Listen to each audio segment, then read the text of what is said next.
देखो past continuous tense देखेंगे हम लोग। Past continuous tense, past continuous tense में मैं एक आधा एग्जांपल लिखता हूँ। जैसे वह खाना खा रहा था, तो एक तो इसकी जो पास्ट कंटिन्यूस की पहचान होती है उसमें एक तो पास्ट है, जाहिर सी बात है था लगा हुआ होगा, है ना।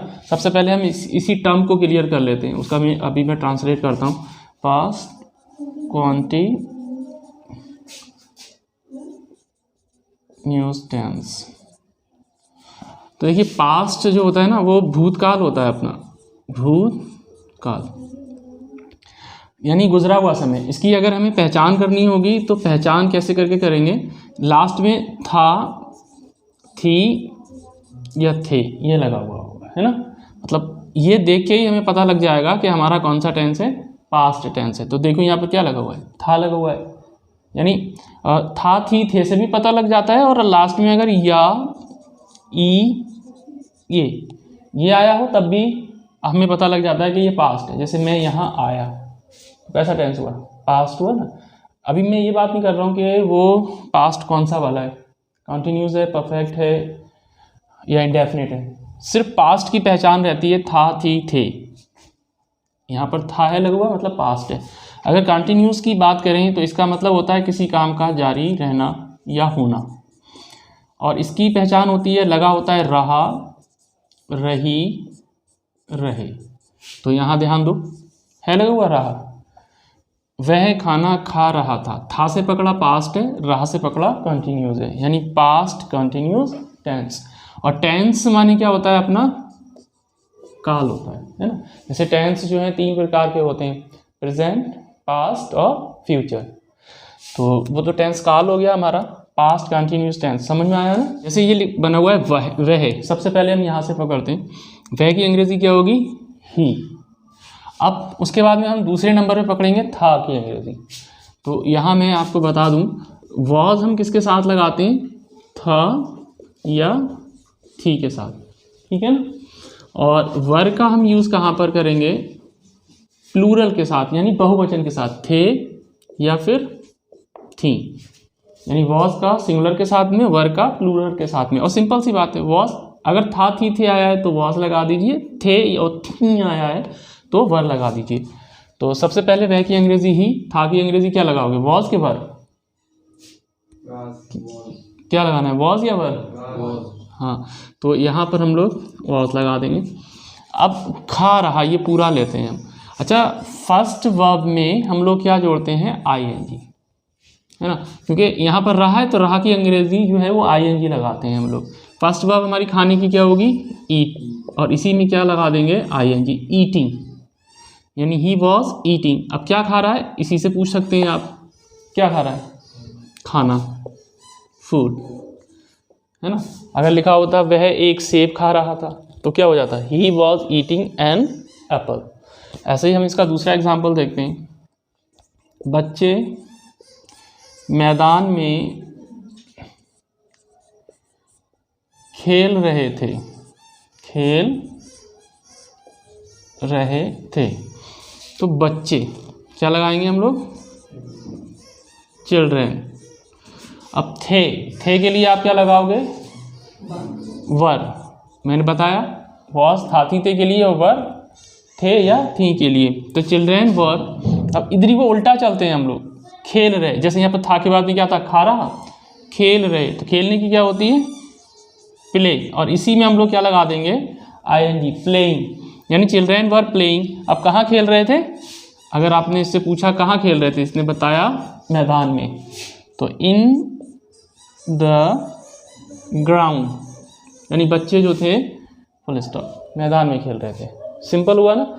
इस तरह से हम लोग क्या करते हैं, अफर्मेटिव जितने भी होते हैं ऐसे ही बनाते हैं, कोई सा भी अफर्मेटिव टेंस हो आप ऐसे ही बना सकते हो। अब हम लोग निगेटिव के 1-2 एग्जांपल देखते हैं, है ना। देखो अब हम जो है पास्ट कंटिन्यूस के, जो पास्ट कंटिन्यूस टेंस होता है इनके, ये टेंस का नाम है, सिर्फ पास्ट से तुम्हें पता लग गया लास्ट में था लगा हुआ होगा, है ना। और कंटिन्यूस से आपको पता लग गया लास्ट में रहा लगा हुआ, रहा रही रहे है मतलब कंटिन्यूस टेंस है। तो सोहन नहीं खा रहा था, ये निगेटिव है हमारा, जो हम चेंज करेंगे ये, मतलब पास्ट कंटिन्यूस तो है ही है, लेकिन है कौन सा, निगेटिव है। सबसे पहले अंग्रेजी बनाएंगे हम लोग सोहन की, सोहन, सही है ना। यहाँ पर अगर नाम अगर होता वह नहीं खा रहा था तो ही आ जाता, वह नहीं खा रही थी तो शी आ जाता, कोई नाम और होता सीता नहीं खा रही थी तो सीता आ जाता। यहाँ पर सोहन है तो हमने सोहन नाम लिख दिया। फिर उसके बाद में हम लोग था की अंग्रेजी बनाएंगे, क्या होती है, वॉज। और निगेटिव के लिए बड़ा सिंपल सा है कि आपने क्या करना है, या तो वॉज के बाद में नॉट लगा देना है या फिर वर के बाद में नॉट लगा देना, सही है ना। तो हम लोग क्या करेंगे, क्योंकि नहीं इसमें आया हुआ, तो सोहन वॉज नॉट खा रहा, खाने की क्या होगी, ईट, इसी में क्या लगाओगे आप लोग, ING, ईटिंग। तो सोहन वॉज ईटिंग, और अगर कुछ और दे रखा होता है इसमें तो हम वो ऐड कर देते उसी हिसाब से। दूसरा हम लोग देखते हैं, मैं नहीं पढ़ा रहा था, मैं नहीं पढ़ा रहा था, इसको चेंज करते हैं हम लोग, है ना। सबसे पहले किसकी बनाएंगे, मैं की कि नहीं की, मैं की, आई, और फिर लास्ट में पहुंचना है हमने, मैंने बताया था की क्या होगी, वॉज, आई वॉज।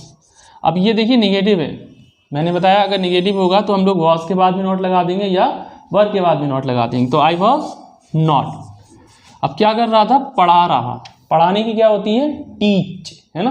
अब पढ़ा रहा उसी में ING जुड़ जाएगी, टीचिंग। तो I was not teaching, I was not teaching, बस इतना ही है इसमें। और अगर कुछ और कोई टर्म बच रहा है, देखो, मैं कि आपने आई लगा दी, था कि आपने वॉज लगा दी, नहीं था नॉट लगा दिया, पढ़ा रहा की टीचिंग लगा दी। इसी को आप थोड़ा सा, मैं एक थोड़ा लंबा सा ले लेता हूँ, मतलब थोड़ा टेंस हम बड़ा ले लेते हैं। वे अपना पाठ याद नहीं कर रहे थे,